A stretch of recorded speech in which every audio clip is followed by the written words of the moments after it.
Ça, je n'en ai aucune idée. J'arrive pas à dormir. Je sais pas pourquoi, je rêve de ma mère sans arrêt. Elle appelle sans arrêt, sans arrêt. Devon disait aussi qu'elle avait rêvé de sa mère hier soir. Non mais sérieusement, un hiver, ça dure combien de temps ici?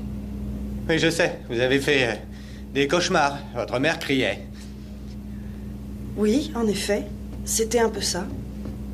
Elle ressemblait à ma mère. Alonso n'a pas communiqué avec les terriens récemment? Non, il n'a pas rêvé depuis des semaines. Mais qu'est-ce que ça veut dire? On aurait tous un complexe d'Oedipe, alors. Vous aussi? Oui. Oui, c'était pareil qu'hier soir, sauf que cette fois, ça n'était pas ma mère. C'était une femme qui parlait comme elle. Elle me priait, me suppliait d'écouter. D'écouter quoi? Ça, j'en sais rien. Elle était très véhémente, mais je n'arrivais pas à entendre distinctement ce qu'elle disait. Quoi qu'il en soit, voilà une raison de plus pour faire confiance à Yael. Nous devons chercher un passage qui descend vers les plaines. Papa, j'ai encore rêvé d'elle. J'ai parlé à ma maman.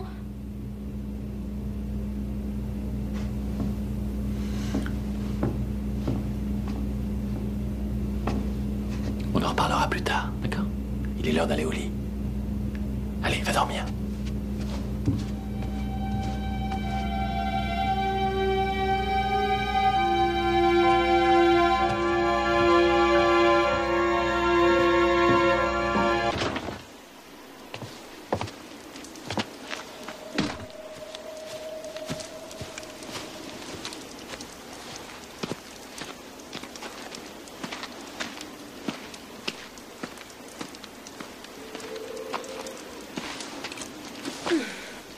Il fait froid ici, non? Tu viens sous la couette?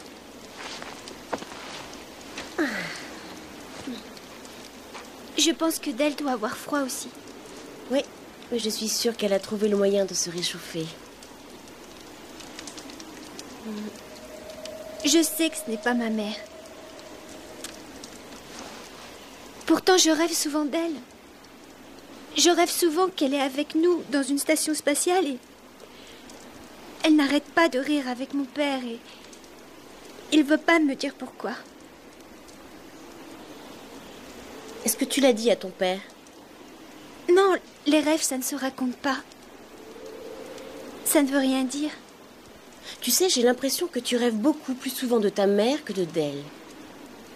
Je suis sûre qu'il aimerait que tu lui racontes tes rêves. Non.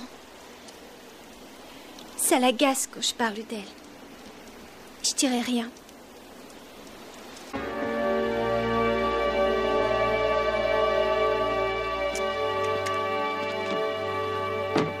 Comment ça va? Ça va?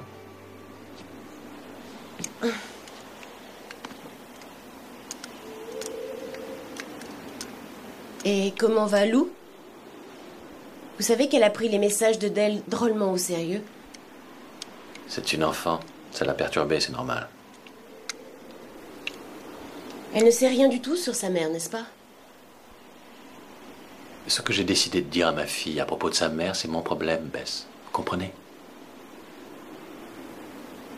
Je voulais simplement vous dire qu'elle était malheureuse. Bess, je suis mieux placé que quiconque pour connaître ses états d'âme.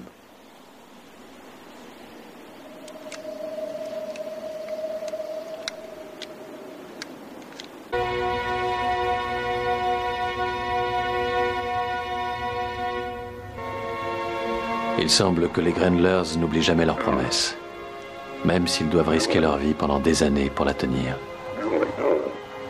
La pochette que Lou avait trouvée dans les vêtements d'hiver recélait un message dans sa doublure.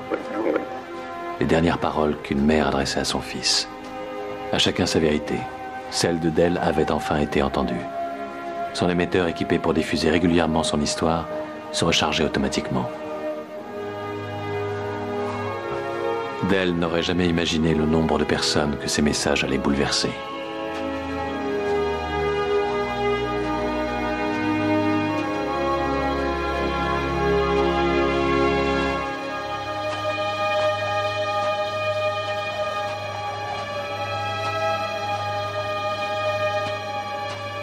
L'histoire de John et Ellie est vraiment tragique. Tout est inscrit dans le manifeste des réparations de la station. Tout y est. Ils étaient sortis dans l'espace sans appareil de sécurité pour une simple vérification d'étanchéité sur l'une des portes extérieures. Les autorités de la station ont paniqué quand ils se sont rendus compte que l'arrivée d'air d'Ellie s'était accidentellement bloquée. Depuis, elle est inconsciente. Elle est en mort cérébrale. Danziger ignorait qu'elle était enceinte de 3 mois. Il a hérité de Lou et des factures à payer pour le traitement des soins intensifs. Mais pourquoi ne pas en parler à Lou? Le sens des responsabilités, l'orgueil, il doit avoir ses raisons. Le chagrin, la peur. Il a perdu la femme qu'il aimait. Il a peut-être eu peur de perdre l'amour de son enfant.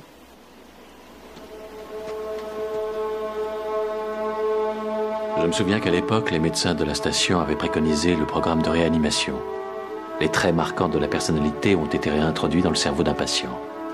J'avais vu quelques-unes de leurs réussites. Mais ça n'aurait plus été la même Ellie. Son regard aurait été différent. Elle n'aurait pas eu le même charme. 2 fois, je lui ai demandé de m'épouser.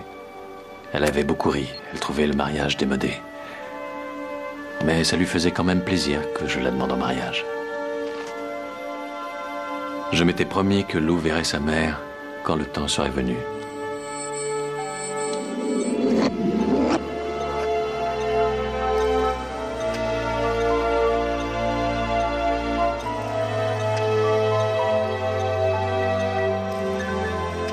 J'avais économisé assez d'argent pour maintenir Ellie en soins intensifs, pour que Lou puisse choisir le programme de réanimation, ou qu'elle voie au moins une fois sa maman. Elle qui a la même lumière qui brille dans le regard.